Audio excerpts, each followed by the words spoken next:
Okay, so what we want to do now is we want to look at a diagram of the cell and how a galvanic cell works, and you need to be able to diagram it. You need to be able to know what each thing is.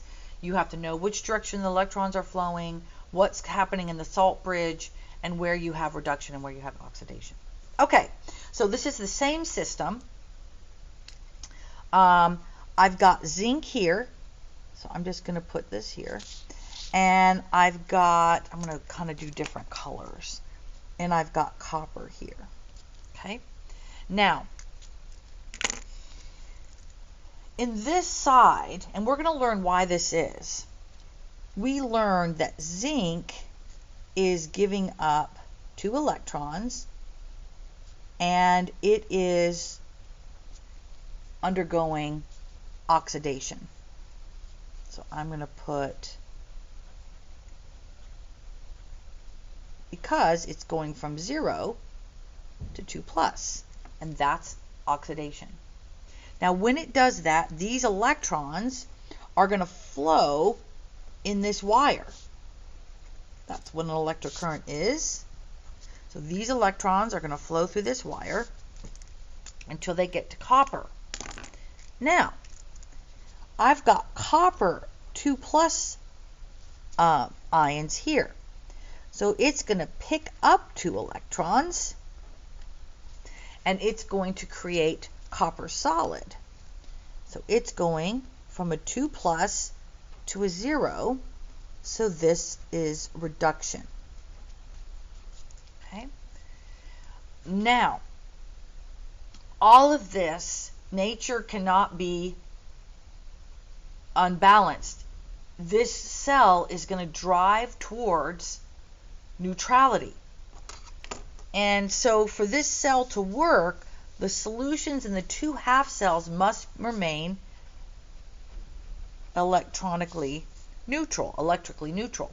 So we've got this porous bridge that's going to allow ions to move from one side to the other. The electrons are always going to move from the anode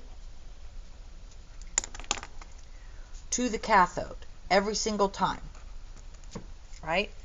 Cathode is reduction, Cr. Anode is oxidation, AO. So the electrons are always going to move from the anode to the cathode. So what's going to happen, the ions migrate too. And the ions will always migrate, the anions, which are the negative, will always migrate towards the cathode. And the cations will always migrate towards the cathode. The electrons, however, always flow from the anode to the cathode. Now here I'm going to do these next. So the way that I look at the salt bridge, because this is all pretty straightforward. I know where my oxidation's occurring, so wherever I'm spitting out electrons, it's obviously going to flow like this. Think of it like this, where my anode is up here with electrons, and it's falling like water to the cathode. That's how you want to think of it. The analogy of water is used in physics for electrons all the time. So that's kind of what's happening there. Now, every time, however, that zinc gives up electrons, this solution becomes more and more positive. And I already have these ions in here because this is a zinc sulfate solution. So I'm adding more and more and more of these. So that's not good. I've got too much of that. Let's look at the other side. This other side has copper sulfate in it. I'm taking away this. This is being pulled up, and the electrons are being taken up. So on this side, I have too much of that. So what's going to happen is my sulfate is going to move over here because that's good. I've got too much positive, so more negative is on the way. And then this one, I've got too much of this, so my positives are going to come. I guess I should have put this negative because it doesn't, the main thing is whatever's in solution is going to make its way.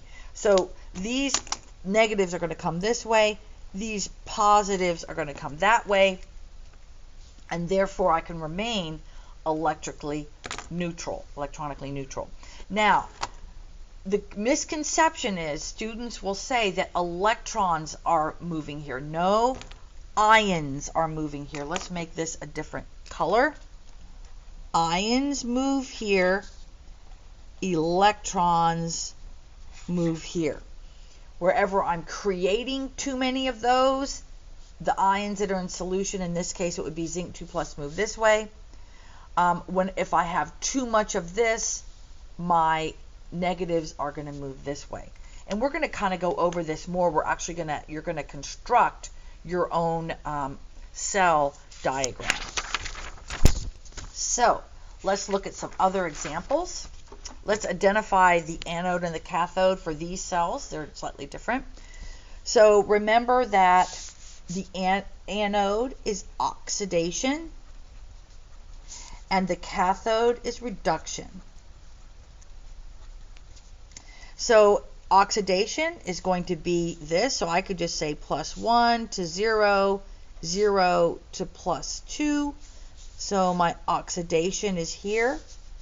So I've got this going to tin 2+ plus 2 electrons. And then my reduction is going to be silver plus 1 electron goes to silver solid. Okay, let's look at the next one. This one's a 0, this one's a 3+, this one's tin 2+, and it's going to 0. So my oxidation is going from 0 to plus is aluminum, and my reduction is tin. Again, we can keep doing this. This is 2+ going to 0. This is 0 going to 2+. Therefore, my oxidation is tin. My reduction is copper. This is +1 going to 0. That's reduction. This is 0 going to +2. That is oxidation, and so on and so on. So we have aluminum and copper. Now, if you look at this, what's interesting is that in all of these, I'm going to use a different color here, silver is never oxidized, and on this one, aluminum is never reduced. What that means is aluminum is not reduced, but loses electrons easily. Silver is not oxidized, but gains electrons easily. So if I take these two, I've got aluminum metal plus silver nitrate in one, and I've got silver metal in the other. Using these concepts, I know that what's going to happen is that aluminum, so let's put it down here, aluminum is going to lose electrons easily, and silver is going to gain electrons easily. If I want to find the balanced reaction here, then I'm going to have to balance my electrons, so I'm going to multiply that by 3. And so I will get 3Ag plus 3E goes to 3 silver. I'm going to cross that out so I don't get it confused. I've got electrons on both sides that cancel. So my overall reaction is 3Ag plus goes to aluminum 3 plus 3Ag. Notice that when I balance my electrons properly, that helps to get my stoichiometry correct. So remember, whenever you're putting two half reactions together, you always want to make sure that before you combine them, that your electron count on both are equal.